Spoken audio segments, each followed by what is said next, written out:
Hey folks, so the VP debate is in the books.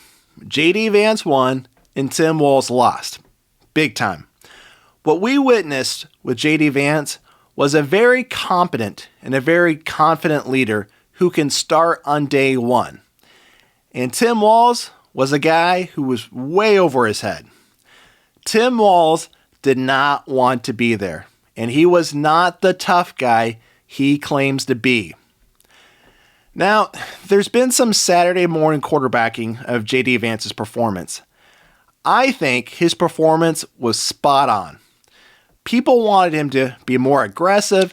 They wanted him to hammer Tim Walz into the mud with the same sound bites we've heard 1,000 times. But I think that would have been a huge mistake.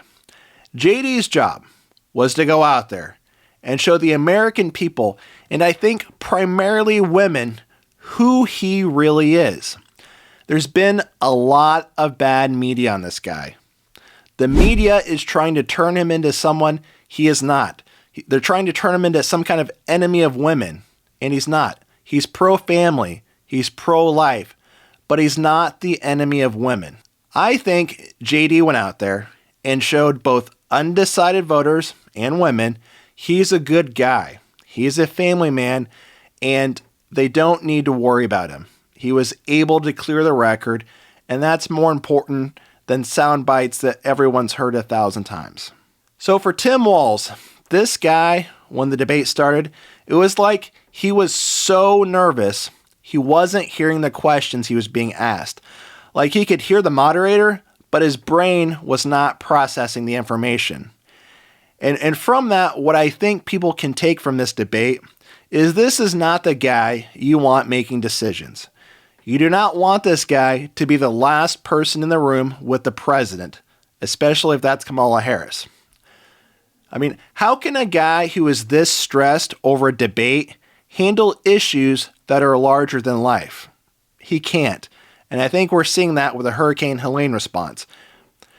The moderators were obviously playing for the Walz and Harris team.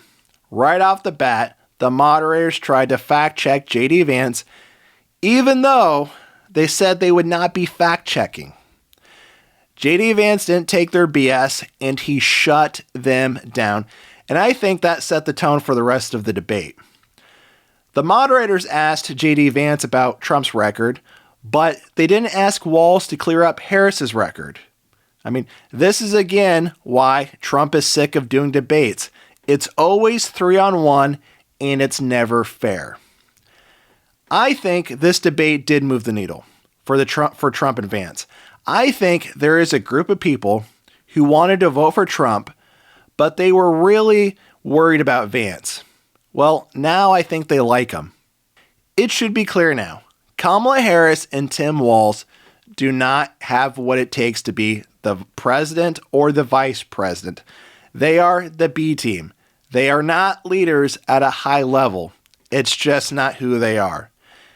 They are people who can be manipulated. And when you hear these people endorse Harris and Walz, these politicians, these burned out Hollywood actors, these soured military generals, what they're really saying is we can manipulate these people to do what we want, just like what we did with Joe Biden. And we're seeing how well that turned out, right? So don't go out there and vote for a couple of empty suits. Don't vote for another Joe Biden or Kamala Harris. Vote for real leadership, okay? Vote for Trump and JD Vance.